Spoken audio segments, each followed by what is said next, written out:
Assalamualaikum warahmatullahi wabarakatuh. Bismillahirrahmanirrahim. Innal hamdalillah nahmaduhu wa nasta'inuhu wa nastaghfiruh wa na'udzu billahi min shururi anfusina wa sayyiati a'malina. Man yahdihillahu fala mudilla lahu wa man yudlil fala hadiya lahu. Wa ashhadu an la ilaha illallah wahdahu la syarika lahu وأشهد أن محمدا عبده ورسوله يا أيها الذين آمنوا اتقوا الله حق تقاته ولا تموتن إلا وأنتم مسلمون يا أيها الناس اتقوا ربكم الذي خلقكم من نفس واحدة وخلق منها زوجها وبث منهما رجالا كثيرا ونساء واتقوا الله الذي تساءلون به والأرحام إن الله كان عليكم رقيبا يا أيها الذين آمنوا اتقوا الله وقولوا قولا سديدا يصلح لكم أعمالكم ويغفر لكم ذنوبكم ومن يطع الله ورسوله فقد فاز فوزا عظيما أما بعد فإن أصدق الحديث كتاب الله وأحسن الهدي هدي محمد صلى الله عليه وعلى آله وسلم وشر الأمور محدثاتها وكل محدثة بدعة وكل بدعة ضلالة وكل ضلالة في النار. Alhamdulillah, kita bersyukur pada Allah Subhanahu wa taala pada hari ini, hari Sabtu pagi 22 Syawal 1447 Hijriah, bertepatan dengan 11 April 2026. Kembali kita duduk bersama di Masjid Al-Barakah Sawah Baru dalam sebuah kajian rutin membaca risalah yang berjudul Al-Wasail Al-Mufidah Lil Hayati Sa'idah, meraih hidup bahagia, yang ditulis oleh Fadilatul Syekh Abdurrahman bin Nasir As-Sa'di rahimahullah ta'ala. Salawat dan salam semoga selalu Allah berikan kepada Nabi kita Muhammad sallallahu alaihi wa alihi wasallam, pada keluarga beliau, para sahabat, serta orang-orang yang mengikuti beliau sampai hari kiamat kelak. Dengan nama-nama Allah yang husna dan sifat-sifat yang mulia, kita berdoa, Allahumma inna nas'aluka ilman nafi'an wa rizqan tayyiban wa amalan mutaqabbala. Allahumma amin. Ahibati fillah, afani Allah wa iyyakum. Bapak Ibu, saudara-saudari yang saya cintai karena Allah, semoga Allah Subhanahu wa taala selalu memberikan afiat kepada kita di dunia dan di akhirat. Pada kesempatan kali ini kita melanjutkan membaca kitab Al-Wasail Al-Mufidah Lil Hayati Sa'idah, meraih hidup bahagia. Pada pertemuan sebelumnya sudah sampai mana kita? Halaman berapa? Atau ini baru dibagikan? Halaman 18.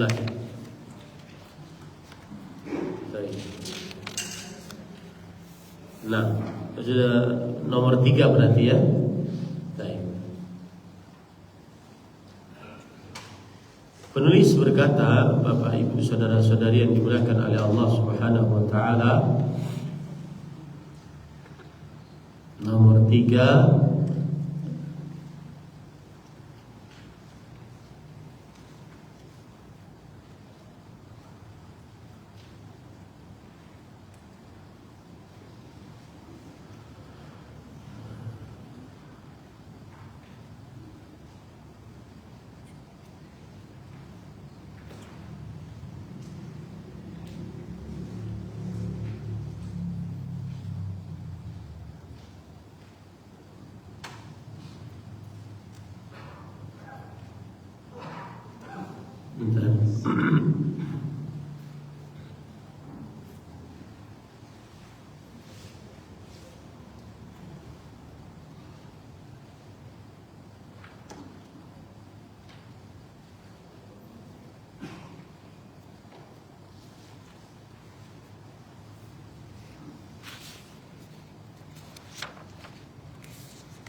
Baik. Penulis mengatakan faslun min asbabi daf'il qalaq an-nashi' an tawatturil a'sab wa ishtighalil qalbi bi ba'd al-mukaddirat al-ishtighalu bi 'amalin min al-a'mal aw 'ilmin min al-'ulum an-nafi'ah fa innaha tulhi al-qalba an ishtighalihi bi dhalika al-amr alladhi aqlaqahu وربما نسي بسبب ذلك الأسباب التي أوجبت له الهم والغم ففرحت نفسه وازداد نشاطه وهذا السبب أيضا مشترك بين المؤمن وغيره. Yang ketiga, sibuk dengan pekerjaan atau ilmu yang bermanfaat. Termasuk hal yang dapat mengusir kegundahan yang timbul dari kegamangan jiwa. Kegundahan yang timbul dari kegamangan jiwa karena hati disibukkan oleh urusan-urusan yang memberatkan adalah dengan menyibukkan diri dengan pekerjaan atau mendalami ilmu yang bermanfaat. Pekerjaan di sini pekerjaan apa saja? Artinya jangan bengong. Ya, artinya adalah jangan bengong. Seseorang jangan kosong, dia harus bergerak. Jangan sampai dia diam saja. Maka salah satu hal yang bisa menghilangkan rasa gham. Ham itu artinya resah. Resah untuk sesuatu yang dia pikirkan untuk kedepannya. Nanti gimana ya ini, nanti gimana ya ini, resah itu namanya ham. Adapun gham ada resah sesuatu yang dia pikirkan sekarang. Kemudian huzun, resah, kesedihan atas sesuatu yang dia terhilang darinya yang sudah lalu. Dulu kenapa sih nggak begini, dulu kenapa sih nggak begini, itu namanya huzun. Dan tiga-tiga ini adalah tentaranya Allah Subhanahu wa taala. Makanya Rasulullah SAW meminta perlindungan dari tiga ini. Allahumma inni a'udzubika minal hammi wal hazan. Ya Allah, aku meminta perlindungan kepada Engkau dari ham. Ham tadi apa? Rasa resah untuk sesuatu yang dia khawatirkan akan terjadi, dia akan datang. Apa saja? Penyakit pada diri sendiri, pada istri, pada anak, usaha, sesuatu yang akan datang. Ini namanya ham. Kalau huzun, rasa takut atas sesuatu yang sudah lewat. Ya, dia sedih gara-gara dia tidak mendapatkan apa yang dia inginkan. Tidak sesuai dengan ekspektasinya. Itu namanya huzun. Dan gham, rasa resah atas sesuatu yang sekarang dia pikirkan. Sekarang hari ini. Nah, itu bedanya ham, huzun dan gham. Ini disebutkan perbedaannya oleh Fadilat Asy-Syaikh Abdul Razzaq bin Abdul Muhsin hafizahullah taala. Beliau mengatakan di sini bahwa termasuk hal yang dapat mengusir kegundahan yang timbul dari kegamangan jiwa karena hati disibukkan oleh urusan-urusan yang memberatkan adalah dengan menyibukkan diri dengan sebuah pekerjaan dan mendalami ilmu yang bermanfaat. Makanya para salafus saleh rahimahumullah taala, mereka sangat membenci orang sabahlan. Sabahlal itu tidak mengerjakan apa-apa, kosong, tidak menghasilkan dunia apalagi akhirat. Seperti perkataan Umar bin Khattab radhiyallahu anhu. Beliau mengatakan, inni la akrahu an ara rajulan sabahlalan la fi amali dunyan wala akhirah. Aku sangat membenci seseorang melihat seseorang sabahlal, tidak mengerjakan perkara dunia dan tidak mengerjakan perkara akhirat. Begitu juga Abdullah bin Mas'ud radhiyallahu anhu. Beliau mengatakan,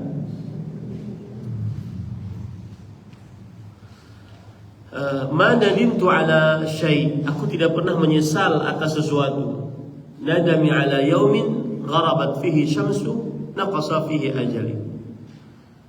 Seperti penyesalanku terhadap suatu hari yang mataharinya terbenam, berarti umurku berkurang tetapi amalku tidak bertambah. Nah, ini sangat dibenci oleh para salafus saleh, perbuatan-perbuatan yang tidak menghasilkan apa-apa. Seseorang tidak bergerak apa-apa. Ya.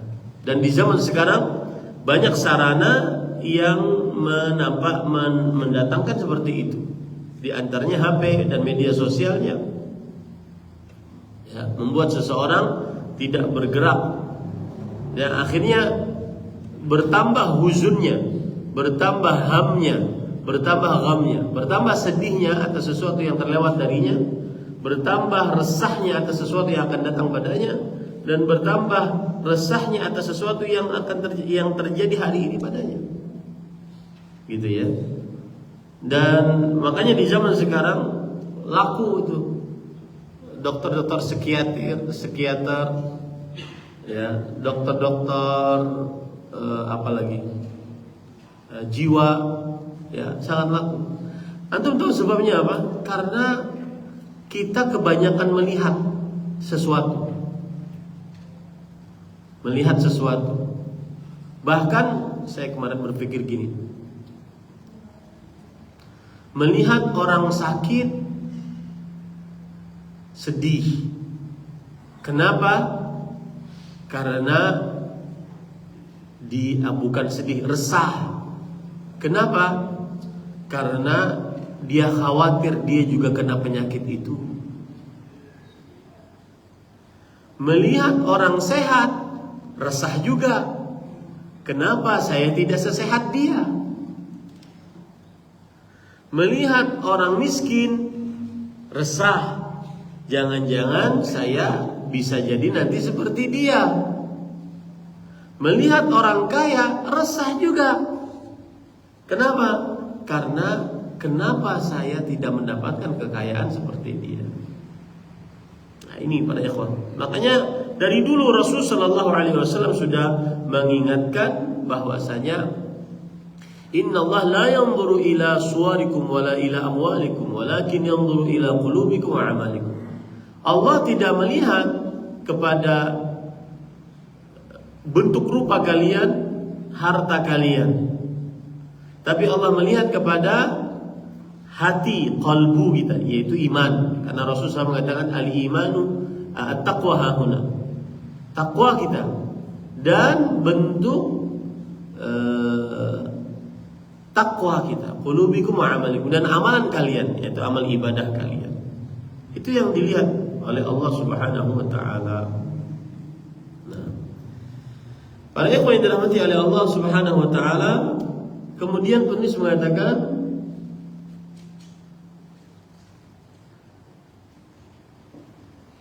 walakinnal mu'mina yamtazu bi imanihi wa ikhlasihi wa ihtisabihi fi ishtighalihi bidzalika al-ilm alladhi yata'allamuhu aw ya'lamuhu. Baik. Dengan begitu dia akan melupakan apa yang selama ini membebani dirinya dan yang selama ini membuatnya gelisah, karena dia disibukkan dengan pekerjaan. Dia disibukkan dengan ilmu-ilmu yang dia tuntut yang bermanfaat. Maka hilang rasa gelisahnya. Maka kemudian jiwanya menjadi tenang, semangatnya bertambah. Sebab ini juga dapat terjadi pada diri seorang beriman atau yang bukan beriman. Nah, ini penulis ingin mengatakan kepada kita bahwa ini sebab, yaitu kita mencari pekerjaan, mencari hal-hal yang menyibukkan diri kita dengan hal-hal yang bermanfaat. Ini bisa dilakukan oleh orang beriman atau orang tidak beriman. Lalu bedanya apa? Walakinnal mu'mina yamtazu bi imanihi wa ikhlasihi wa ihtisabihi fi ishtighalihi bidzalika al-'ilm alladhi yata'allamahu aw ya'lamuhu. ويعمل الخير الذي يعمله إن كان عبادة فهو عبادة وإن كان شغلا دنيويا أو عادة دنيوية أصبحها النية الصالحة وقصد الاستعانة بذلك على طاعة الله فلذلك أثره الفعال الذي في دفع الهموم والغموم والأحزان فكم من إنسان ابتلي بالقلق وملازمة الأقدار فأحلت به الأمراض المتنوعة فصار دواؤه الناجح نسيان السبب الذي كدره وأقلقه واشتغاله بعمل من مهماته وينبغي أن يكون الشغل الذي يشغل فيه مما تأنس به النفس وتشتاقه فإن هذا أدعى لحصول هذا المقصود النافع والله أعلم. Perhatikan baik-baik. Penulis kemudian mengatakan akan tetapi ini bedanya orang beriman dengan orang kafir. Akan tetapi orang beriman memiliki kelebihan karena keikhlasan dan harapan akan pahala dari apa yang menyibukkan dirinya. Artinya gini, salah satu kiat agar hilang rasa resah, rasa gelisah, tidak bahagia adalah menyibukkan diri dengan pekerjaan. Menyibukkan diri dengan menuntut ilmu yang bermanfaat. Dan ini umum, baik untuk orang beriman ataupun orang kafir. Orang kafir kalau ingin bahagia, maka dia sibukkan diri dengan pekerjaan. Sibukkan diri dengan ilmu yang bermanfaat bagi dirinya. Tetapi bedanya orang kafir dan orang beriman dalam hal ini, orang kafir kalau menyibukkan diri dengan pekerjaan, dia mencari pekerjaan itu nilainya ibadah, sehingga dia beramal pekerjaan tersebut dengan keikhlasan dan berharap pahala dari Allah SWT. Nah, itu bedanya. Ya, itu bedanya. Saya beri contoh misalnya, orang kafir kalau ingin bahagia tidak resah, dia mengerjakan pekerjaannya seperti berolahraga, nge-gym misalkan. Orang beriman juga demikian. Cuma tambahannya, kalau orang beriman berolahraga agar dirinya sehat sehingga bisa ibadah. Agar dirinya sehat sehingga bisa mengejar pahala di akhirat. Itu bedanya orang beriman dengan orang kafir. Berupa ilmu yang dipelajari atau yang diajarkan, begitu juga dengan kebaikan yang dikerjakannya. Kalau dia menuntut ilmu, orang beriman, maka dia tujuannya adalah untuk bisa beramal. Nah, itu dia. Kalau orang kafir, tujuannya hanya sekedar ilmu pengetahuan. Saya beri contoh misalnya, ilmu-ilmu umum, matematik, ilmu fisika, kimia, biologi, ilmu tentang nuklir dan semisalnya. Ilmu-ilmu umum, dua-duanya bisa dikerjakan baik oleh orang kafir atau orang beriman. Bedanya orang kafir, dia hanya sekedar mempelajarinya kemudian sebagai seorang ahli di dalam bidangnya. Orang mukmin enggak, dia mempelajarinya untuk bisa bermanfaat untuk Islam dan kaum muslimin. Akhirnya di situ dia mendapatkan pahala. Bisa dipahami ini ya? Kedokteran misalkan, maka dia belajar ilmu kedokteran tersebut dan tidak terlarang orang belajar kedokteran, ya. Maka kemudian orang kafir belajar kedokteran hanya sekedar ingin mengobati, kemudian menjadi profesi, dengannya dia mendapatkan gaji dan seterusnya. Tetapi orang beriman bukan hanya sekedar mengobati sebagai profesi, tetapi dia juga ini sebagai amal saleh bagi dirinya. Kenapa? Karena Rasulullah SAW bersabda, anfa'uhum linnas. Orang yang paling terbaik di antara orang-orang beriman adalah yang paling bermanfaat bagi manusia. Nah, begitu. Itu bedanya orang kafir dengan orang mukmin. Baik. Jika hal tersebut berbentuk ibadah, maka nilainya adalah ibadah. Artinya dia menyibukkan diri dengan sebuah pekerjaan, sholat, baca Quran, menuntut ilmu, agama. Kalau itu ibadah, maka berarti bagi orang beriman itu bernilai ibadah. Ya, di sisi Allah Subhanahu wa taala jika dia ikhlas. Jika merupakan kesibukan atau kebiasaan dunia, maka dia mengiringinya dengan niat yang saleh, membantunya dalam beribadah kepada Allah. Contoh misalkan, daripada dia scroll malam-malam sampai jam 1, jam 2 malam, maka dia lebih baik tidur. Dia niatkan agar bisa bangun subuh. Padahal perbuatan tidur adalah perbuatan kebiasaan. Tetapi jika dia barengi dengan niat ibadah, maka akan bernilai ibadah. Beli sendal. Sendal adalah perbuatan kebiasaan. Membeli sendal perbuatan kebiasaan. Tetapi jika diniatkan agar dia bisa dengan sendal tersebut ingin melangkahkan kakinya ke tempat-tempat yang bermanfaat, yang dianggap ada pahala di situ, seperti majelis ilmu, seperti pergi ke Mekah, ke Madinah, seperti pergi ke masjid, maka itu berarti pembelian sendalnya bernilai ibadah. Itu yang dimaksud oleh Syekh. Itu bedanya orang kafir dengan orang beriman. Ketika ingin menghilangkan rasa resah di dalam dirinya, maka dia berbuat, bergerak, beraktivitas, tidak diam. Tidak diam. Dan atau menuntut ilmu yang bermanfaat. Nah, bedanya, dan ini untuk orang beriman, orang kafir. Bedanya orang beriman, kalau seandainya perbuatannya itu adalah ibadah, maka bernilai ibadah. Tapi kalau perbuatannya itu adalah adah, kebiasaan, maka dia harus sisipkan niat ibadah di dalamnya. Belajar ilmu bahasa Inggris, belajar ilmu matematik, belajar ilmu kimia, fisika, biologi, ilmu-ilmu umum, maka itu boleh dipelajari dan mempelajarinya mubah. Tetapi agar bernilai pahala, maka dia sisipkan niat untuk memberikan kepentingan kepada Islam dan kaum muslimin. Menjadi dokter, menjadi tentara, menjadi polisi, menjadi perawat, menjadi bidan, ilmu-ilmu umum. Tetapi kalau dia niatkan untuk memberikan pertolongan kepada Islam dan kaum muslimin di dalam semua profesinya, maka itu bernilai ibadah. Begitulah bedanya orang beriman dengan orang kafir. Paham ya? Hal tersebut sangat efektif dalam mengusir kesedihan dan keluh kesah. Betapa banyak orang yang dirundung duka dan gelisah sehingga dia ditimpa penyakit yang bermacam-macam. Maka obat mujarabnya adalah merupakan sebab-sebab yang selama ini mengganggunya dan membuatnya gelisah, serta menyibukkan dirinya dengan pekerjaan tugas-tugasnya. Ini bahayanya para ikhwah, kalau seandainya mentalnya dirusak, ya, maka yang ada adalah dia penyakitan. Seperti misalkan orang tidak tenang, hatinya tidak tenang, maka yang ada dia asam lambung. Ini hikmah Allah dalam penciptaannya, bahwa perasaan bahagia, lapang dada, kemudian menerima takdir Allah, itu membuat seseorang lebih bagus di dalam kesehatannya. Saya tidak berani berbicara terlalu banyak, karena mungkin yang lebih berhak adalah para dokter untuk berbicara. Tapi hati yang tenang, hati yang berserah diri kepada Allah Subhanahu wa ta'ala, membuat seseorang lebih bisa bernapas lebih dalam, tidur lebih nyenyak. Ya. Kenapa? Karena dirinya berserah diri kepada Allah. Kemarin Jumat saya khutbah Jumat dengan tema obat gelisah berdasarkan Al-Quran dan hadis.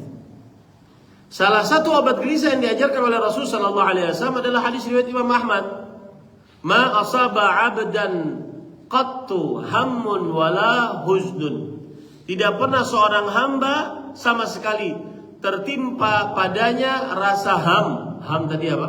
Rasa resah untuk sesuatu yang akan terjadi. Resah dia, gimana ya, anak gimana, istri gimana, bapak gimana, ibu gimana, sehat kembali enggak, dan seterusnya. Dan huzun adalah sesuatu kesedihan yang disebabkan karena apa yang dia inginkan dia tidak dapat, terlewat dari dirinya.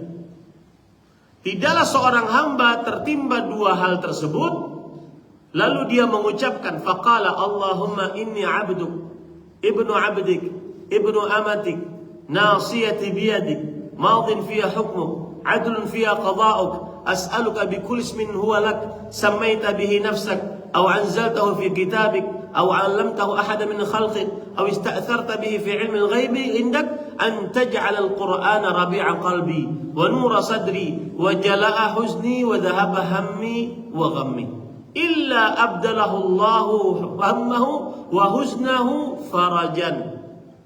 Yang artinya, tidaklah seorang hamba menimpa kepadanya sekali-kali rasa resah, rasa sedih, ham dan huzun. Lalu ia mengucapkan doa tadi yang artinya, ya Allah, aku adalah budakmu dan aku anak dari budakmu yang laki-laki, yaitu bapak kita, dan aku adalah anak dari budakmu yang perempuan, yaitu ibu kita. Nah, di sini para ulama di antara Syekh Abdul Razak mengatakan ini salah satu kiat agar tidak gelisah, yaitu bertauhid, berserah diri kepada Allah Subhanahu wa taala. Ma sya'akan wa ma lam yasha' lam yakun. Apa yang Allah sudah kehendaki pasti akan terjadi. Yang Allah tidak kehendaki pasti tidak akan terjadi. Nah, itu membuat kita akhirnya tenang, tidak terlalu gelisah. Kadang gini para ikhwan, kadang kita, bukan hanya antum, saya juga, kadang kita semua ini manusia, kalau tertimpa rasa resah atau rasa huzun, sedih, kita itu mulai seperti jadi Tuhan. Apa maksudnya? Ngatur diri sendiri. Wah, nanti dia begini, nanti akan terjadi begini, khawatirnya begini. Lah mana tauhidmu? Mana yang katanya ana abduk, ya Allah, aku adalah hambamu. Padahal sudah ngaji lama tauhid. Mana penyandaran dirinya kepada Allah Subhanahu wa taala? Ya. Bukankah Allah berfirman dalam Al-Quran, wa ma mumsik min rahmati fala mursila lahu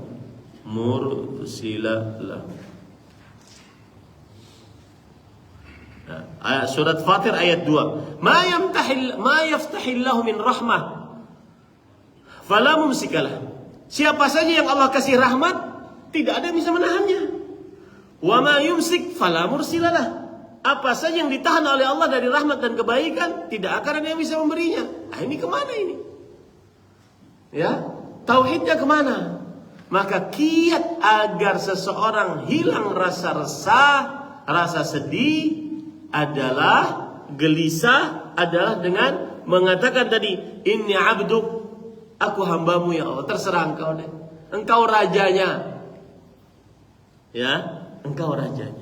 Inilah tauhid rububiyah. Engkau rajanya ya. Dia sudah tahu pengertian tauhid rububiyah, tetapi masih bingung aja dengan kehidupannya. Nah, ini para ikhwan dirahmati oleh Allah.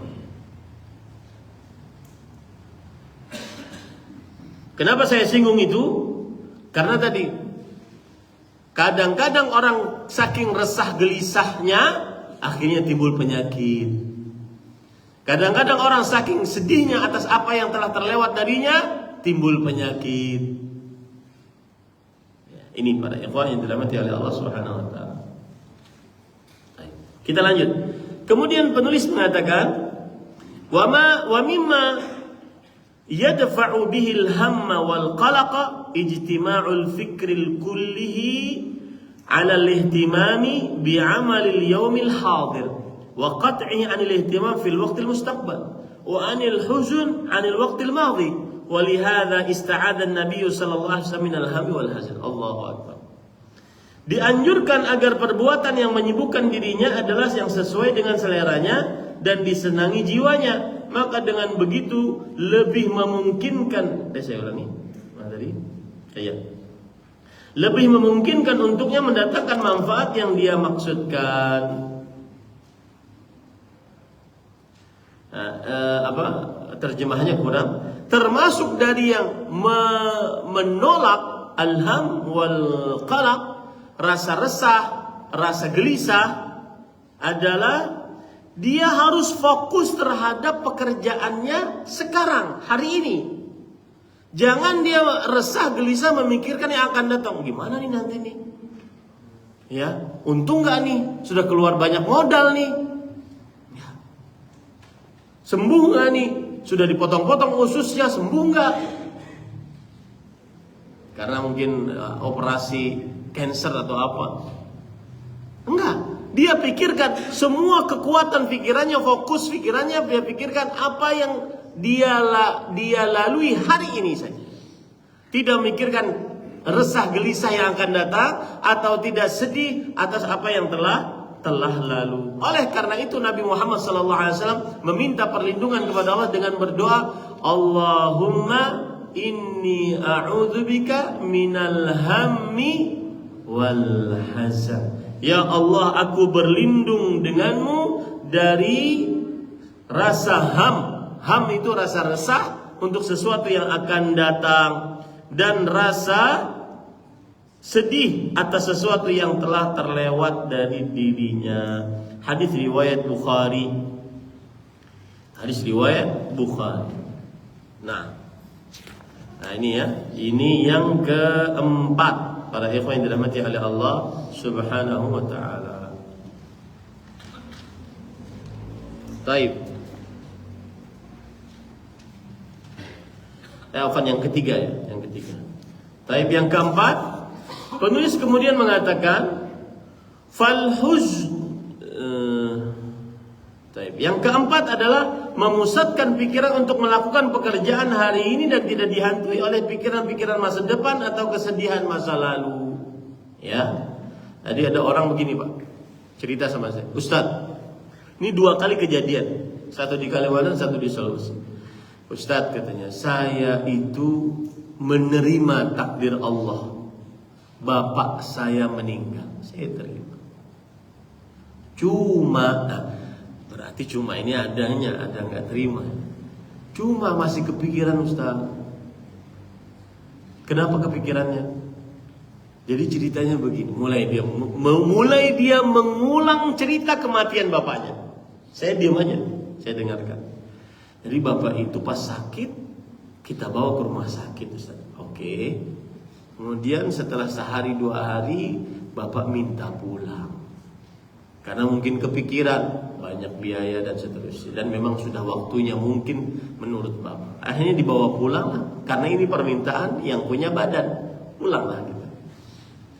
Setelah sehari 2 hari meninggal bapak. Nah, di situ saya kepikiran, Ustaz. Saya menerima takdir Allah, bapak sudah meninggal, memang waktunya, innalillahi wa inna ilaihi raji'un. Cuma saya kepikiran, saya ini coba saya tidak iakan bapak untuk apa? Pulang. Maka hati ini rasanya akan lebih lega bahwa saya berjuang untuk mempertahankan kesehatan bapak sampai akhir hayatnya. Saya bilang pertama kali, karena teman dekat ya di Banjarmasin, Fulan, habis ini antum janji sama saya, jangan cerita lagi kepada orang lain, siapapun. Lalu dia bilang, oh siap Ustaz. Ini yang saya harapkan Ustaz. Jadi dia sebenarnya ingin nyari peneguh hatinya gitu. Paham gak maksud saya? Karena syaitan itu sangat licik, dia ganggu manusia dari Nabi Adam sampai sekarang. Ya, dan persis kejadian yang sama, cerita yang sama, ya, seperti itu juga, hampir sama. Yang harus kita lakukan setelah orang meninggal, mengucapkan innalillahi wa inna ilaihi raji'un. Qadarallahu ma syaa fa'al. Allahumma ajurni fi musibati wal khlif li khairan minha. Ya Allah, berikan aku pahala dalam musibahku ini, gantikan yang lebih baik darinya. Tugas kita kalau dia orang tua, berbakti kepada orang tua, mendoakannya, tidak lepas-lepas mendoakannya. Minimal setiap kali sujud di dalam sholat kita, minimal itu Pak ya. Bukan kita kemudian mengurai kembali cerita. Ngapain? Ya, ini yang disebut dengan tidak dihantui oleh pikiran-pikiran masa depan atau kesedihan masa lalu. Coba Ustaz, saya tidak bawa pulang beliau. Mungkin ya paling nambah sehari ke hidupnya, tapi kan saya hatinya puas gitu, bisa mengobati sampai akhir. Kan sepertinya perjuangannya mantep nih, tapi dari sudut pandang akidah tidak sama sekali. Paham ini pada ikhwan? Baik, kita lanjut. Fal husnu 'ala al-umuri al-madhiyah allati la yumkinu radduha wa la istidrakuha والهم الذي يحدث بسبب الخوف من المستقبل فيكون العبد ابن يومه يجمع جده واجتهاده في إصلاح يومه ووقته الحاضر فإن جمع القلب على ذلك يوجب تكميل الأعمال ويتسلى به العبد عن الهم والحزن. Artinya, termasuk yang dapat mengusir perasaan cemas dan gelisah adalah memusatkan semua pikiran untuk mengerjakan sebuah pekerjaan pada hari ini dan memutuskan diri dari pikiran-pikiran yang akan datang serta kesedihan atas waktu-waktu yang lalu. Karena itu Rasul sallallahu alaihi wasallam berlindung dari al-ham dan al-hazan. Karena itu beliau berlindung dari al-ham dan al-hazan. Al-ham, al-hazan adalah perkara-perkara yang telah lalu yang tidak mungkin diulang dan didapati kembali. Sedangkan al-ham adalah sesuatu yang diakibatkan oleh ketakutan pada masa yang akan datang. Maka hendaklah seseorang menjadi manusia yang hari ini mengerahkan sekuat tenaga kesungguhannya dalam memperbaiki hari dan waktunya saat ini. Dan subhanallah, orang kalau fokus terhadap hari ini para ikhwan, maka dia tidak akan pernah resah, gelisah. Saya beri contoh.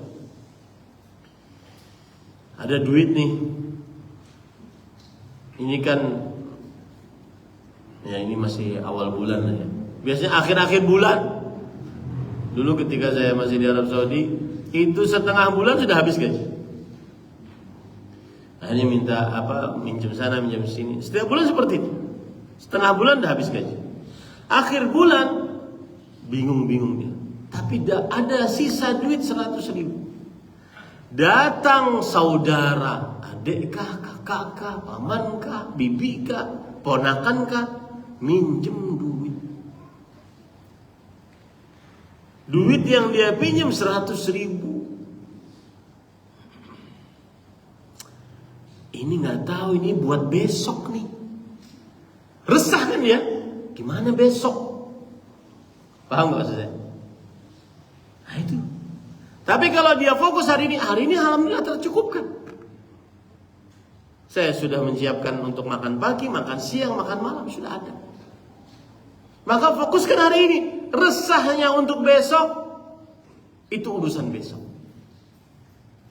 Sehingga seseorang tidak resah. Saya punya kawan di Jawa. Beliau kerja reparasi HP. Dapat pelanggan 100, 200.000, 50.000, 100.000 sudah berhenti, tutup tokonya. Dia di rumah mengerjakan pekerjaan rumah, kemudian dia mengerjakan pekerjaan yang bermanfaat, ngurus anak, ngurus istri. Karena dia katakan 50-100.000 cukup Ustaz untuk hari ini. Besok kita cari lagi. Dan itu yang terjadi pada Syekh Al-Albani rahimahullah ta'ala. Orang kenapa gajinya jutaan tetapi resah? Karena dia berpikir apa? Besok gimana nih? Beli tiket untuk anak pulang ke pesantren. Ini kan lagi rame-ramenya orang-orang pulang ke pesantren. Ada bahkan orang sudah mengukur. Saya beri contoh ya. Kita Ramadan bulan apa tadi? Bulan Februari, Maret. Februari Ramadan. Maret hari raya. April daftar ulang. Mei hari Idul Adha. Ini semua membuat seseorang apa akhirnya? Resah, gelisah. Aduh pusing. Itu kalau satu istri, gimana kalau 2, 3, 4? Resah, gelisah. Maka yang diminta dari kita fokus untuk perbuatan dan pekerjaan hari ini. Salah satu penyebabnya juga adalah kenapa kita harus fokus? Karena kita tidak tahu besok kita hidup atau enggak. Wa ma tadri nafsun bi ayyi ardin tamut. Dan seseorang tidak mengetahui di bumi mana dia akan mati. Wa ma tadri nafsun madza taksibu ghadan. Seseorang tidak mengetahui apa yang akan dia perbuat besok hari, masih hidup atau enggak. Makanya kan Rasulullah SAW pernah bersabda begini, man asbaha minkum aminan fi sirbihi indahu qutu yaumihi, man asbaha minkum mu'afan fi badani aminan fi sirbihi indahu qutu yaumihi ka'annama hizat dunya wa ma fiha. Siapa yang dari kalian di waktu hari itu dia sehat badannya, kemudian dia aman di tempat tinggalnya, ada papannya, ada tempat tinggal. Dan pada hari itu dia punya makanan, seakan-akan dia memiliki dunia dan kan berarti isi dunia cuma itu saja, Pak. Yang membuat seseorang akhirnya terlalu sibuk, maka yang tersier-tersiernya ini loh. Yang primer dan sekunder itu 3 itu tadi. Yang pertama, sehat badan. Yang kedua, punya tempat untuk bernaung. Yang ketiga, untuk makan hari itu. Kenapa hari itu? Karena besok tidak ada jaminan kita masih hidup. Apalagi yang sudah tua. Mohon maaf nih, paman kakek-kakek saya yang sudah ubanan. Ada perkataan menarik dari Imam Maimun bin Mihran, seorang tabi'i. Beliau berkata, "Ya ma'syarasy syuyukh, wahai orang-orang tua." Orang-orang tua umurnya itu berapa, Ustaz? 50 sampai 60 menurut Imam Ibnul Jauzi. Kalau 60 sampai 80 itu haram, super tua. Ya ma'syarasy syuyukh, wahai para orang tua. Madza yuntadharu az-zar' idza biyadha? Apa yang ditunggu oleh sebuah tanaman kalau sudah memutih? Kata murid-muridnya Maimun bin Mihran, al-hasan, yaitu dipetik, dituai. Artinya apa? Kalau sudah memutih yang ada adalah mati. Baik, ini Tuhan. Kemudian, tapi ingat, hati-hati juga yang muda. Beliau menghadap kepada yang muda. Ya ma'syarasy syabab, wahai para pemuda. Innal afah qad tadkhuluhu az-zara' qabla am yustahsad.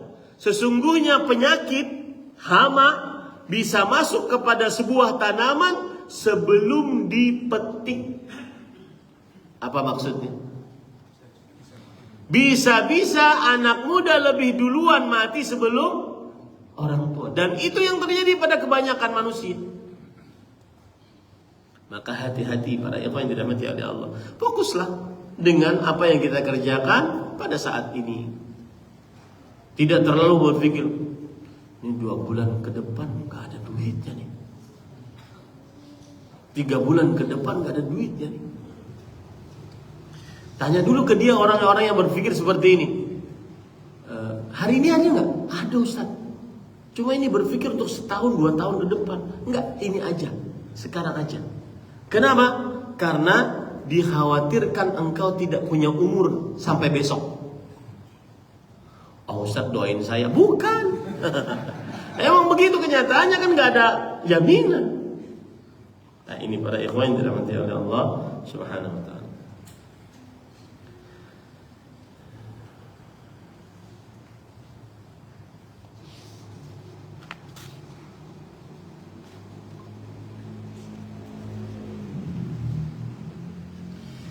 والنبي صلى الله عليه وسلم إذا دعا بدعاء أو أرشد أمته إلى دعاء فهو يحث مع الاستعانة بالله والطمع في فضله على الجد والاجتهاد في التحقق لحصول ما يدعو لحصوله والتخلي عما كان يدعو لدفعه لأن الدعاء مقارن للعمل fal 'abdu yajtahidu fima yanfa'u fid dunya wal akhirah wad dunya wa yas'alu rabbahu najaha maqsadihi wa yasta'inu bihi 'ala dzalik. Ya, artinya memusatkan pikiran dalam masalah ini juga dapat menyempurnakan sebuah perbuatan. Di samping menjadi pelipur lara atas kesedihannya, Rasul sallallahu alaihi wasallam jika berdoa atau mengajarkan umatnya untuk berdoa, maka dia juga menganjurkan untuk meminta pertolongan dan keutamaan kepada Allah Subhanahu wa taala atas kesungguhannya dalam mewujudkan apa yang dia mohonkan dalam doa-doanya, dan juga meninggalkan setiap yang tidak diinginkan dalam doa-doanya. Karena doa seharusnya sesuai dengan amal perbuatan. Seorang hamba yang bersungguh-sungguh untuk mendapatkan apa yang bermanfaat baginya dalam urusan dunia, agama dan dunianya, akan memohon kepada Rabbnya kesuksesan yang diinginkannya. Apa maksudnya ini para ikhwan yang dirahmati oleh Allah Subhanahu wa taala? Maksudnya adalah Nabi Muhammad sallallahu alaihi wasallam memberikan petunjuk kepada kita. Kalau berdoa harus ada perbuatannya. Jangan cuma doa. Kalau berdoa harus ada perbuatannya, jangan cuma doa. Saya beri contoh misalkan, Allahumma gfirli, ya Allah ampuni aku. Maka harus disertai dengan perbuatan, yaitu bagaimana perbuatan ucapan kita mendatangkan ampunan Allah Subhanahu wa taala. Tidak layak seorang hamba minta ampunan kemudian ucapan dan perbuatannya tidak sesuai dengan apa yang dia minta, yaitu berupa ampunan. Allahumma rzuqni ya Razzaq, wahai Allah yang maha luas rizkinya, berikanlah rizki kepadaku. Maka harus juga bekerja, berusaha, jangan cuma berdoa tetapi mewujudkan apa yang dia sebutkan di dalam doanya. Jadi konsepnya adalah dia punya cita-cita, maka kemudian dia berdoa disertai dengan berusaha. Itu para ikhwah yang dirahmati oleh Allah Subhanahu wa taala. Kama qala sallallahu alaihi wasallam, ihris ala ma yanfa'uka wasta'in billah wa la ta'jaz wa idza asabaka shay'un fala taqul law anni fa'altu kadza kana kadza wa kadza walakin qul qaddarallahu wa ma syaa fa'ala fa illa law taftahu 'amala syaitan. Dan dia minta tolong kepada Allah atas hal tersebut. Berusahalah untuk meraih apa yang bermanfaat untukmu. Lihat, ada usaha ya, ada usaha, ada perbuatan, ya, ada semacam effort, usaha untuk mendapatkan apa yang dia inginkan. Kemudian minta tolonglah kepada Allah. Ini jangan lupa, setelah usaha atau di tengah-tengah usaha minta tolong sama Allah. Dan ini dalam dua hal, Pak, dalam menggapai kebaikan atau dijauhkan dari keburukan. Contoh, kita ingin sholat malam lagi, karena terakhir sholat malam terawih di malam yang ke-30. Di malam yang ke-30 betul. Dan terputus sholat malamnya dan sholat witirnya malam pertama dari bulan setelah bulan Ramadan. Yaitu kapan? Hari Lebaran, malam Lebaran. Malam takbiran itulah terputusnya sholat malam. Ya. Sampai sekarang hari yang ke-21 belum pernah sholat malam. Ayo, siapa tuh? Malam takbiranlah hari pertama ditutupnya Al-Quran. Sampai hari yang ke-21, 22 Syawal ini belum terbuka lagi.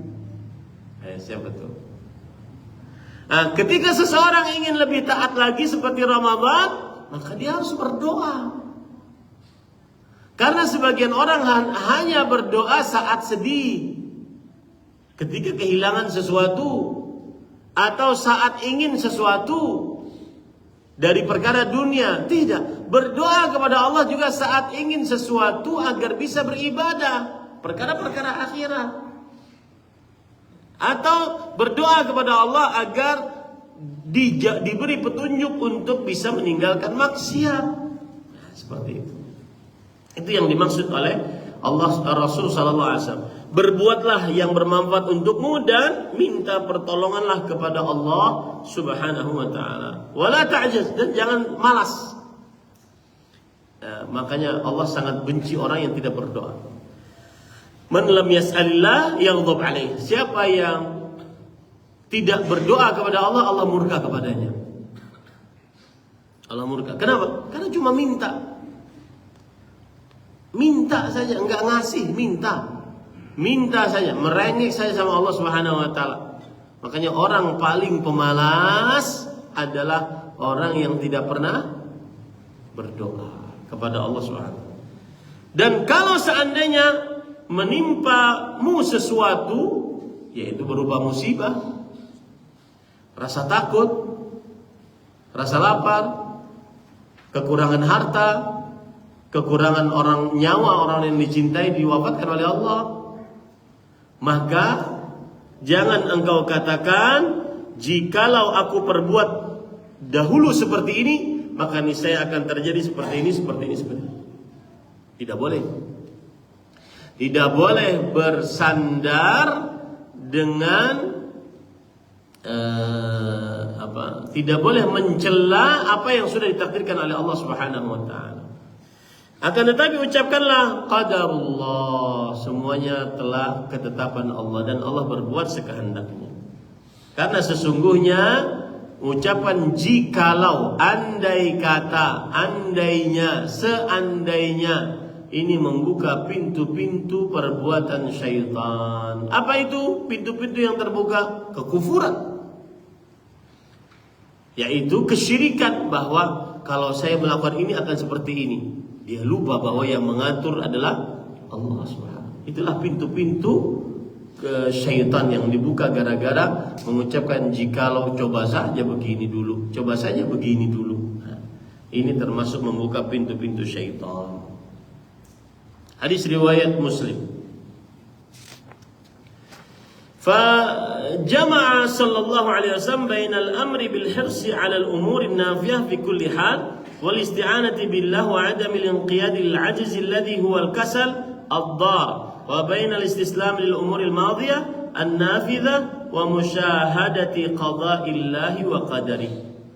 Rasul sallallahu alaihi wasallam di dalam hadis di atas menggabungkan antara perintah untuk berusaha mendapatkan manfaat dalam setiap keadaan dengan perintah meminta pertolongan kepada Allah. Jadi dalam hadis yang kita bacakan tadi ada dua perintah. Perintah usaha dan perintah minta pertolongan kepada Allah, berdoa.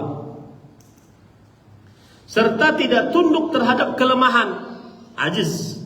Ya. Alladhi huwal kasal, yaitu kemalasan yang merugikan, dan menyerah terhadap perkara-perkara yang telah berlalu serta menyaksikan ketetapan Allah dan ketentuannya. Apa maksudnya para ikhwan yang dirahmati oleh Allah?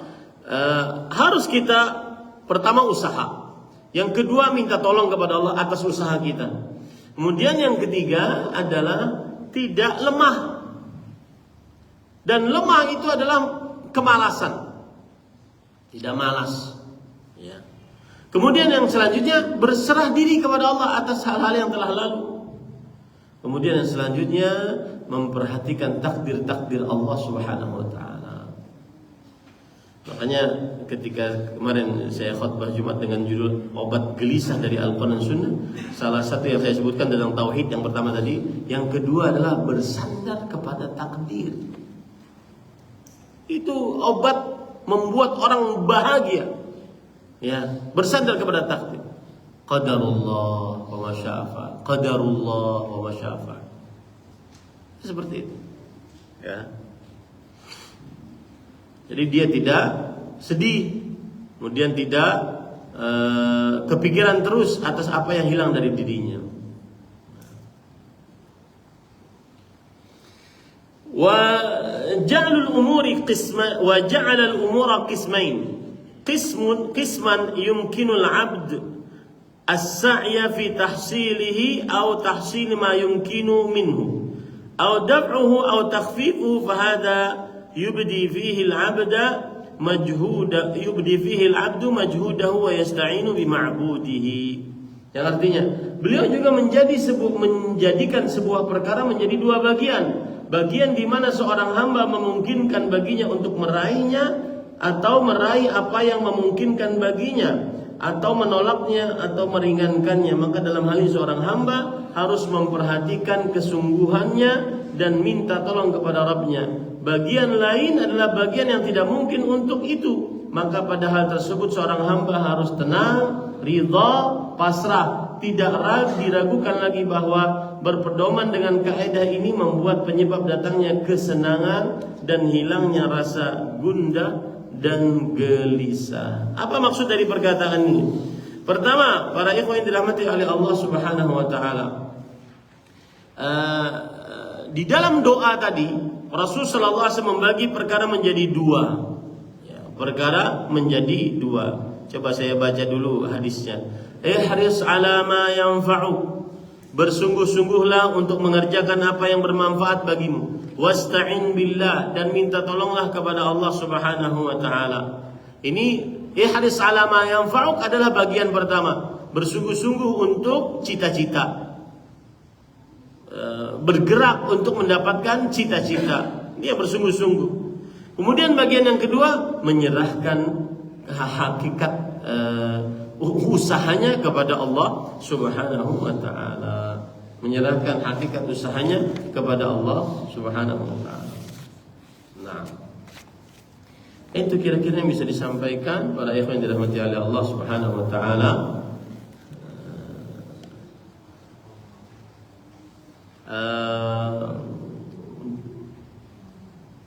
Yang kelima kita lanjutkan nanti insyaallah taala.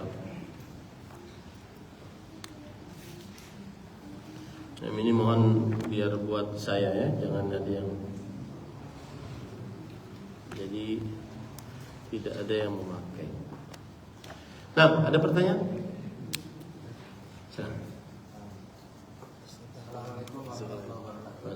Waalaikumsalam.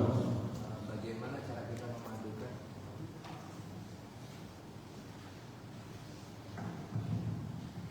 Bagaimana cara kita memadukan bahwasanya Nabi Muhammad SAW berlindung dari al-haq, yaitu ketakutan atas masa depan.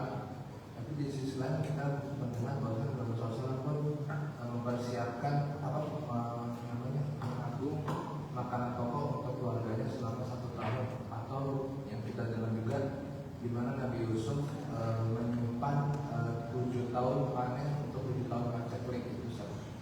Karena dikarenakan dua hal ini, antara kita jangan berusaha pada masa depan, kemudian kita harus mempersiapkan masa depan, berkaitan dengan apa yang terjadi saat ini kan, dan di mana-mana dengan macam-macam. Sebagai kaum muslimin ada yang mempersiapkan bagaimana mempersiapkan 3 juta tempat listrik dan sebagainya itu.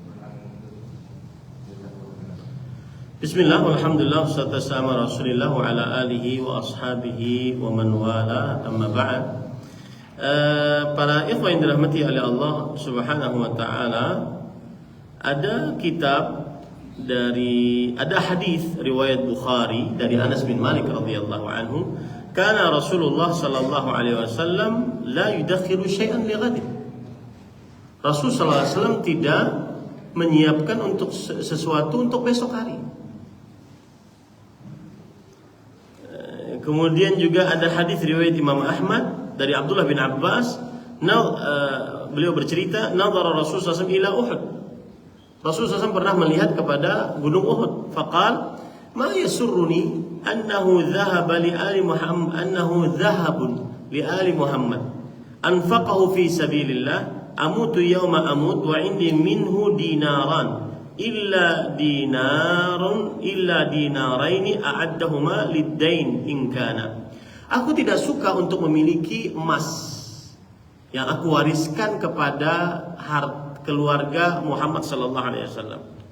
Aku akan unfiqhu fi sabilillah. Aku akan sedekahkan di jalan Allah Subhanahu wa taala.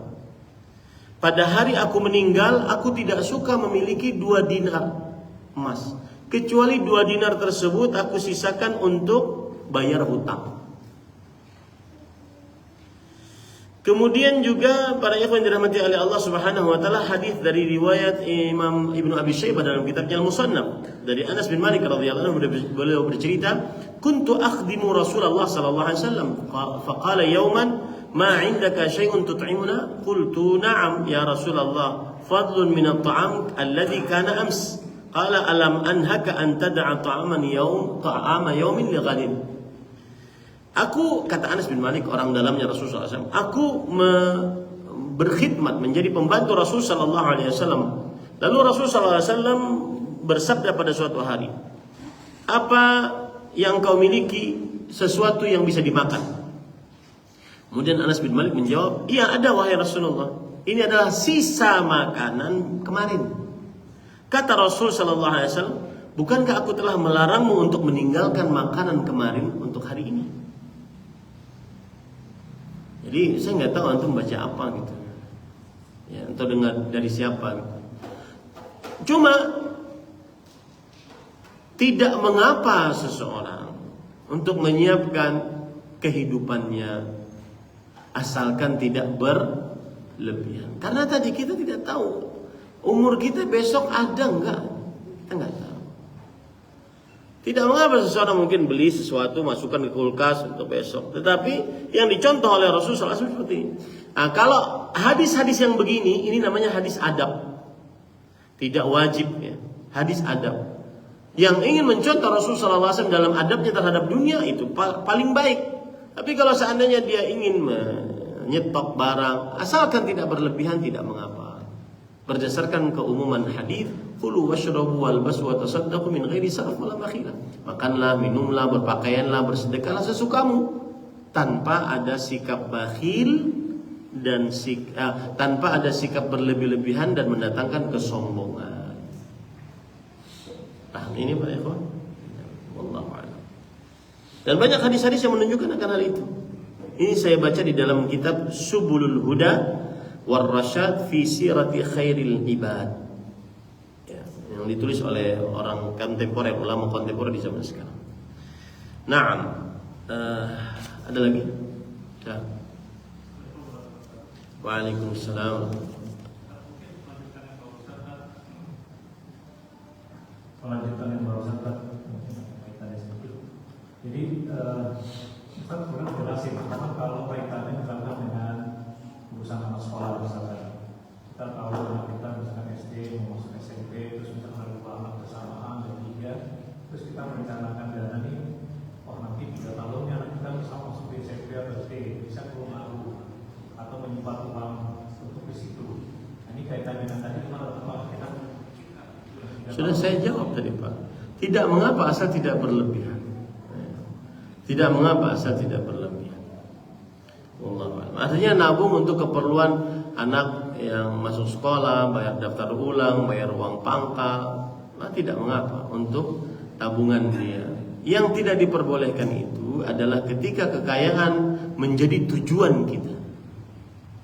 Ngumpul-ngumpul, kenapa dikumpulin? Ya karena ingin jadi orang kaya aja. Akhirnya datangkan kesombongan, akhirnya tafakhur, sebagaimana dalam surat Al-Hadid, i'lamu annama al-hayatud dunya la'ib wa lahu wa zinah wa tafakhur bainakum wa takathur fil amwali wal aulad kamathali ghaithin a'jaba al-kuffar nabatu thumma yahiju fatarahu musarram thumma yaj'alu khutama wa fil akhirati 'adabun syadid wa maghfiratun min Allah wallahu ghafurur rahim. Yang artinya ketahuilah sesungguhnya kehidupan dunia permainan, melalaikan, kemudian berbangga-bangga, berbanyak-banyak, berbangga-bangga harta, berbangga-bangga anak, berbanyak-banyak. Sebagaimana seorang petani melihat hujan turun, kemudian tumbuh tumbuhan yang hijau-hijau, tidak berapa lama ternyata tumbuhannya menjadi kuning, hancur. Itulah dunia. Nah, yang dilarang adalah seseorang mengumpulkan dunia dan meletakkan fokusnya hanya dunianya. Dan itu yang didengungkan oleh orang-orang sekarang. Jadi tidak terlarang orang untuk berusaha kaya, ngumpulin harta, tetapi jangan sampai diletakkan di dalam qalbunya. Jangan sampai itu dijadikan tujuan utamanya. Tujuan utamanya adalah mengumpulkan kekayaan tersebut agar bisa beribadah kepada Allah Subhanahu wa taala.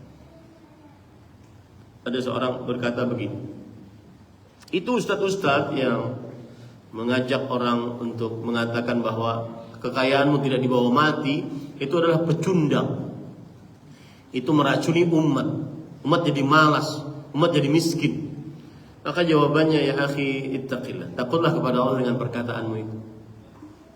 Kemudian yang kedua adalah memang realitanya sebanyak harta pun seseorang tidak akan dia bawa mati. Betul nggak? Ya, sebanyak apapun harta seseorang tidak akan pernah dia bawa mati. Dan itu hadis Rasul SAW. Yatba'ul mayta thalathatun. Yang akan mengikuti mayat 3 orang. 3 hal. Yang pertama, ahluhu wa maluhu wa amaluhu. Keluarganya, hartanya, dan amalnya. Yarji'u minhu ithnan wa yabqa wahid. Nomor 1 dan 2, keluarga dan harta pulang, dan yang tersisa amalnya. Jadi di sini amalnya yang tersisa. Nah, kalau hartamu digunakan untuk beramal, itu yang akan menemanimu. Sedangkan harta yang ditumbuk-tumbuk, yang dimiliki, itu tidak akan pernah dibawa mati. Itu realita. Dan itu adalah realita kehidupan dan realita syar'i. Bahasanya gitu. Itu adalah realita kehidupan sekaya apapun. Punya rumah megah di atas tanah 1.000 atau 10.000 meter persegi. Kolam renangnya 7. Misal. Misal. Ada Pak, begitu ada. Ya. Kemudian rumahnya tingkat 7. Saya pernah tahu ada orang punya kekayaan rumahnya tingkat 5 atau berapa. Kemudian uang cashnya ada 7 miliar, 7 mungkin berapa di rumahnya. Uang cash. Ya, orang Kalimantan kan banyak orang tambang. Ya. Gitu para ikhwan. Itu enggak dibawa mati, Itu realita syar'i dan realita kehidupan. Enggak akan pernah dibawa mati. Bahkan nih, gigi, emas. Kalau seandainya mati, kalau itu berharga, maka itu jadi harta ahli waris. Berarti dia selama ini jaga harta ahli waris. Jaga harta orang sampai dia mati. Dan itu yang disebutkan oleh Rasul sallallahu alaihi wasallam. Yaitu ayyukum mal warithi ahabu ilaihi min mali. Siapa di antara kalian harta ahli warisnya lebih ia sukai dibandingkan hartanya sendiri? Para sahabat langsung mengatakan, "Ya Rasulullah, ma minna amin ahad illa maluhu ahabu ilaihi min mali warithi." Wahai Rasulullah, enggak ada di antara kita yang menyukai harta orang lain. Kita menyukai harta diri kita sendiri. Kata Rasul sallallahu alaihi wasallam, "Malaka min malik." Tidak ada harta yang kau miliki kecuali yang engkau gunakan di jalan Allah. Wa ma abqaita fali warathatik. Adapun yang engkau sisakan sampai engkau mati, itu milik siapa? Ahli waris. Jadi bukan hartanya. Nah, itu pada ikhwan. Jadi intinya tidak di dalam qalbunya, Pak. 10, saya sering menyebutkan ini. 10 orang yang dijamin masuk surga. Abu Bakar, Umar, Uthman, Ali, Abdurrahman bin Auf, Sa'id, Talha, Zubair, Abu Ubaidah bin Jarrah. 10 orang yang dijanjikan masuk surga itu semuanya saudagar kaya. Tapi hatinya tidak pada kekayaan. Coba bayangkan, bersedekah 70.000 onta, lengkap dengan makanan bekal yang ada di punggung onta tersebut. Antum cek saja di internet sekarang, zaman AI. 1 onta dijual berapa? Kemudian makanan yang di atasnya ada berapa? Kali 70.000. Itu yang disedekahkan oleh Utsman bin Affan. Abu Bakar As-Siddiq ketika beliau mengatakan, "Taraktullaha wa rasulah." Apa yang engkau tinggalkan untuk anak dan istrimu ketika engkau bersedekah dengan seluruh hartamu? Aku tinggalkan kepada mereka Allah dan Rasulnya. Ada yang begitu sekarang? Ya. Ini para ikhwan yang dirahmati oleh Allah Subhanahu wa ta'ala. Jadi intinya itu Pak, boleh tetapi jangan sampai di dalam qalbu. Wallahu a'lam. Apa hukum suami menjaga penampilan untuk istrinya seperti mencukur rambut dan mencukur kumis dan lain-lain? Ini suaminya kayaknya nggak jaga nih. Jaga dong penampilan. Kan ada dalilnya hal tersebut. Rasulullah SAW bersabda, Allah berfirman, wa'ashiruhunna bil ma'ruf. Gaulilah istrimu dengan baik. Ashiruhunna bil ma'ruf. Yang menarik dari ayat ini, itu ayat surah Al-Baqarah kalau tidak salah.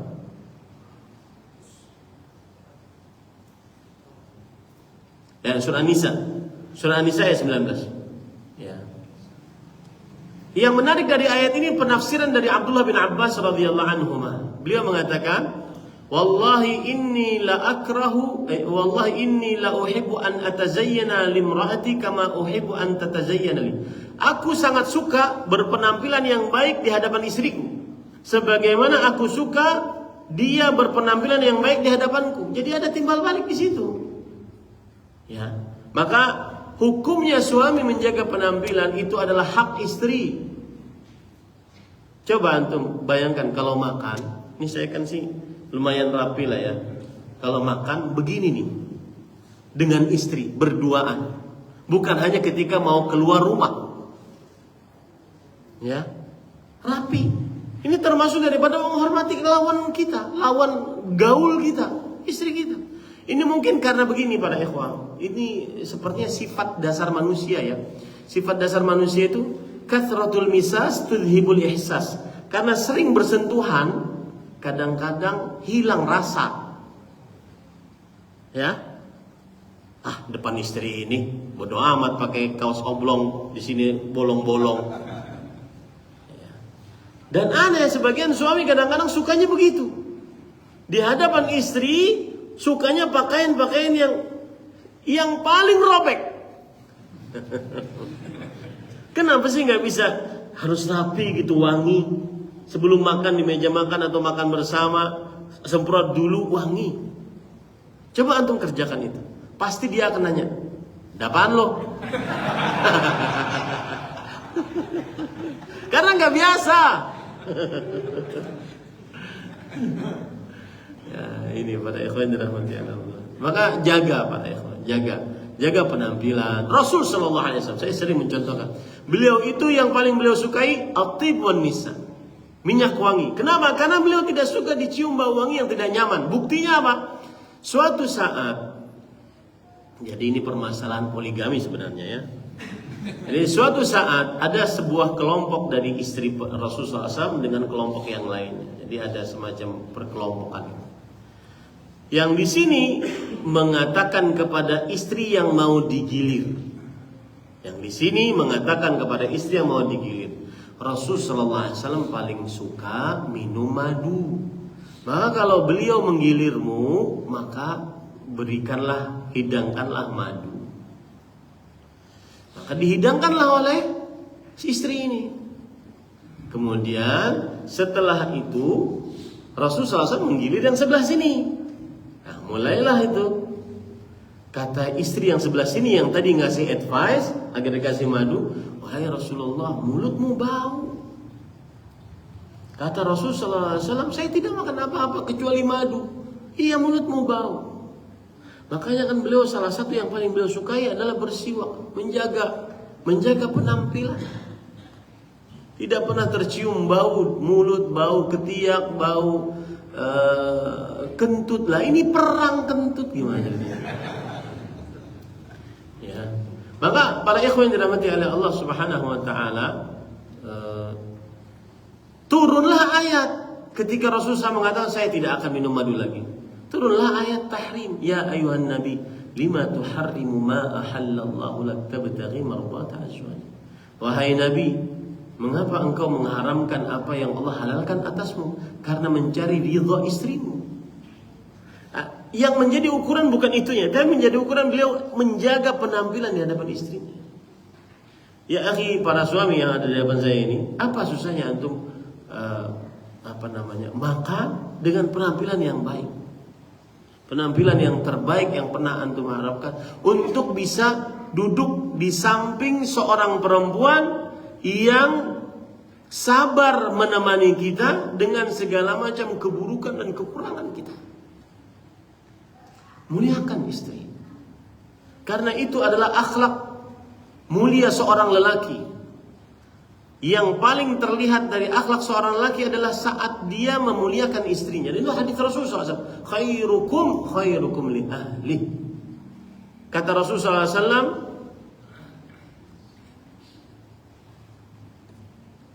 ada hadis depannya ya. Akmalul mu'minina imanan ahasinukum akhlaqan. Orang yang paling sempurna imannya adalah yang paling baik akhlaknya. Wa khairukum li ahli. Dan yang paling baik di antara kalian akhlaknya adalah yang paling baik terhadap istrinya. Maka para ikhwan yang dirahmati oleh Allah Subhanahu wa taala, perbuat baiklah kepada istri. Apalagi gini, antum coba berpikir lebih panjang. Saya pengalaman ini di awal-awal pernikahan.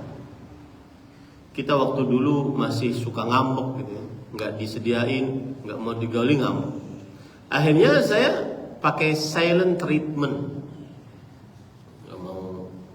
Nggak mau diomongin, nggak mau apa. Padahal kan ini istri jauh dari Nusa Tenggara Barat ke Banjarmasin. Beliau nangis. Kalau dibeginikan terus, saya tidak punya siapa-siapa di sini. Nah itu yang harus kita ingat. Dia adalah seorang anak perempuan yang kita ambil dari belayan orang tuanya dan akhirnya hidup bersama kita. Di situ titik lemah seorang perempuan. Kalau seandainya suaminya sering mendiamkan istrinya, dia kasihan. Kenapa? Karena tidak punya siapa-siapa di tengah-tengah dia. Mau ngadu ke siapa? Nah ini para ikhwan. Dan lebih lagi, kita tidak ingin anak perempuan kita seperti itu kan. Jangan lakukan kepada anak perempuan orang lain, yaitu istri kita. Nah ini para ikhwan.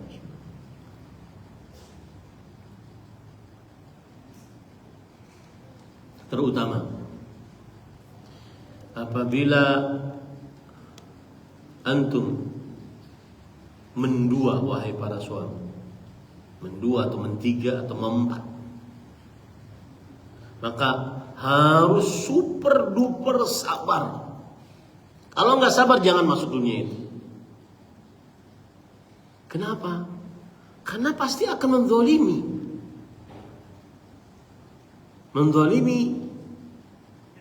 salah satu dari mereka. Pasti akan mendolimi. Kalau nggak sabar, ya.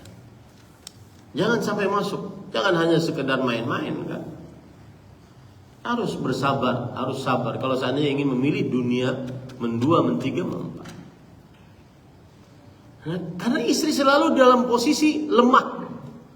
Ada seorang kawan, istrinya, dia cerita saat dia poligami, kemudian istrinya masuk kamar mandi. Kemudian lama di kamar mandi. Yang ngapain? Kemudian sang istri bertanya dari dalam kamar mandi, kurang apa saya bang? Sang suami mengatakan, kurang teman saya. Jadi dia selalu dalam posisi yang selalu lemah.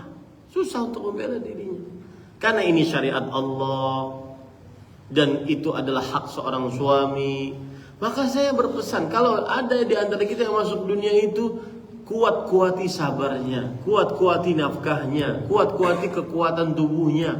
Jangan sampai mendolimi salah satu dari mereka. Mereka selalu di dalam pihak yang lemah. Dan ini yang disebutkan oleh Rasulullah SAW. Inni uharriju alaikum haqqab ba'ifain. Aku memberatkan atas kalian wahai para suami dua hak orang yang lemah. Al-yatim wal mar'ah. Anak yatim dan perempuan. Ini pada ikhwan dirahmati oleh Allah Subhanahu wa taala. Maka jaga penampilan. Di hadapan istri jaga penampilan. Termasuk menjaga penampilan, jaga penampilan anggota tubuh. Istri hamil, dia ikut-ikutan hamil. Ya, jaga ya. Kecuali istrinya suka. biarin aja tuh. Balon itu biarin aja, saya suka. Ya ada kan perempuan begitu. Oh, biarin, tambahin lagi. Ya, seperti itu, wallahu a'lam. Bagaimana hukum menjual baju bekas dengan harga seperti barang baru? Apakah itu berdosa? Kalau iya, apa yang harus dilakukan untuk memperbaikinya? Jawabannya adalah asalkan dia tidak menipu, maka boleh saja.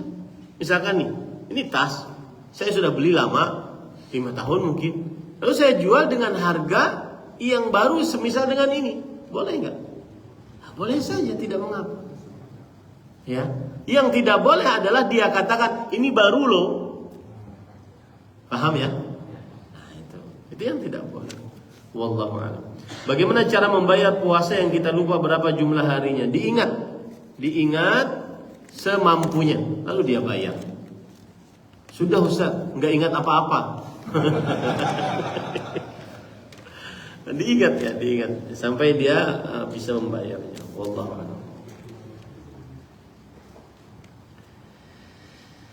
Bagaimana kalau anak itu atas kesalahan Ustadz, yang dijelaskan tadi adalah resah atas segala sesuatu yang telah lewat atau yang belum terjadi. Bagaimana kalau resah itu atas kesalahan atau dosa kepada orang tua atau suami yang sudah meninggal? Karena hal ini sangat meresahkan dan takut orang tua atau suami di akhirat akan menuntut dan tidak memaafkan.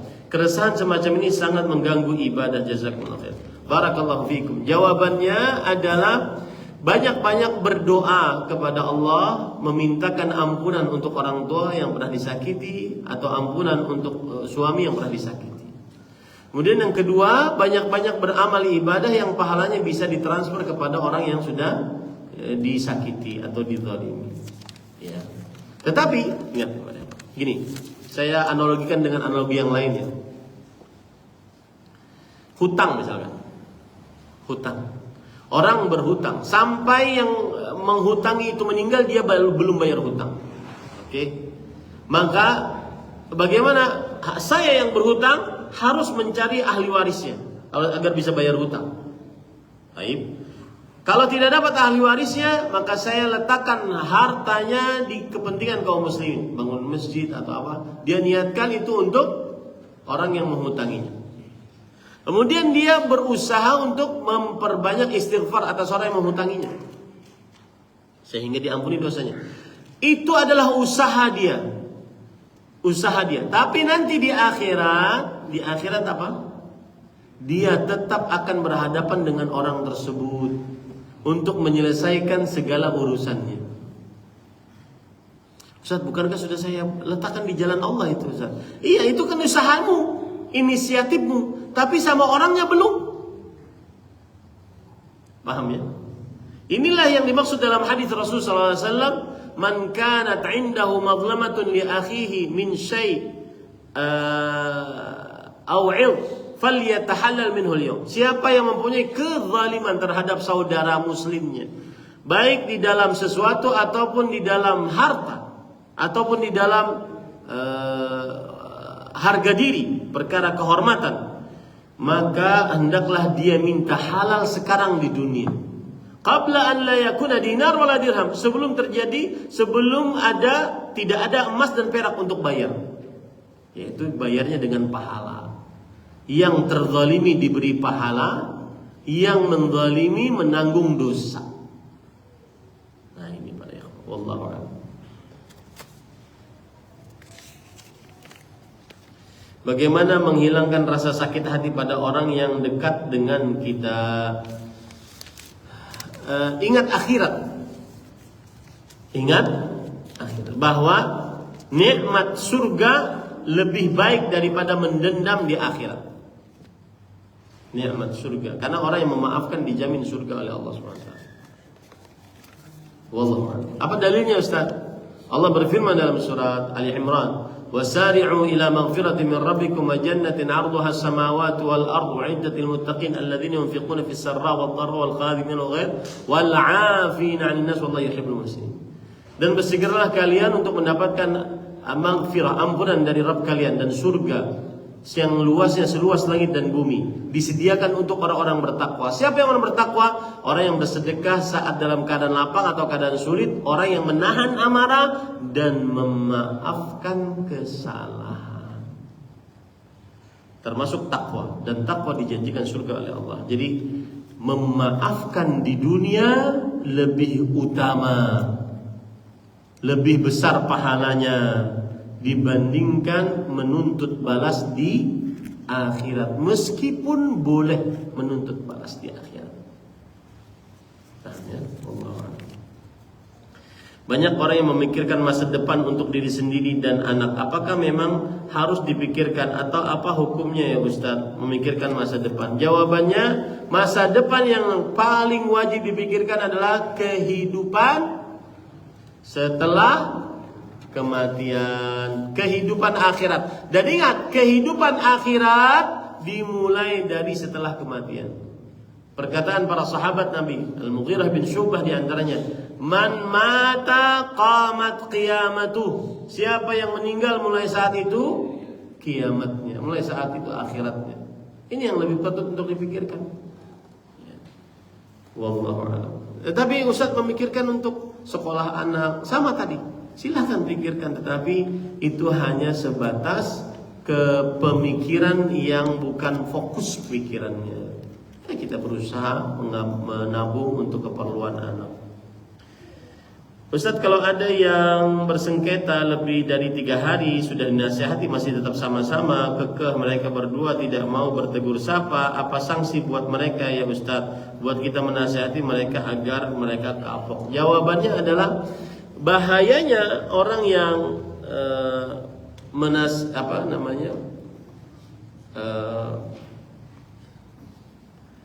menghajar, boykot temannya lebih dari 3 hari, maka dia melakukan yang diharamkan oleh Rasulullah sallallahu alaihi wasallam. Beliau bersabda dalam hadis riwayat Bukhari, "La yahillu li muslimin an yahjura akhahu fawqa 3." Tidak halal bagi orang muslim menghajar, memboikot saudara muslimnya lebih daripada 3 hari. Yaltaqiyani fayasuddu hadza wa yasuddu hadza. Dia bertemu tapi berpaling ke sana, berpaling ke sana. Wa khairuhuma alladhi yabda'u bis salam. Dan yang sebaik-baik di antara keduanya adalah yang memulai salam. Lalu hukumannya apa Ustaz? Kalau itu adalah antara rahim, berarti memutuskan hubungan rahim. Hukumannya di dunia tidak berkah, amalannya tidak diangkat oleh Allah. Tapi kalau itu antara sesama muslim, maka dia memutuskan hubungan ukhuwah. Bukan hubungan rahim, hubungan ukhuwah. Dan itu termasuk yang diharamkan dalam agama Islam. Habis, alhamdulillah. Itu yang bisa disampaikan. Yang baiknya dari Allah Subhanahu wa taala. Subhanakallah. Mudah-mudahan hidup kita senantiasa diberikan afiat oleh Allah Subhanahu wa taala. Mudah-mudahan hidup kita senantiasa diberikan keberkahan oleh Allah Subhanahu wa taala. Apa yang baik dari Allah Subhanahu wa taala, apa yang buruk dari saya pribadi, kita cukupkan dengan kafatul majlis. Subhanakallah bihamdik, asyhadu an la ilaha illa anta, astaghfiruka wa atubu ilaik. Wassalamualaikum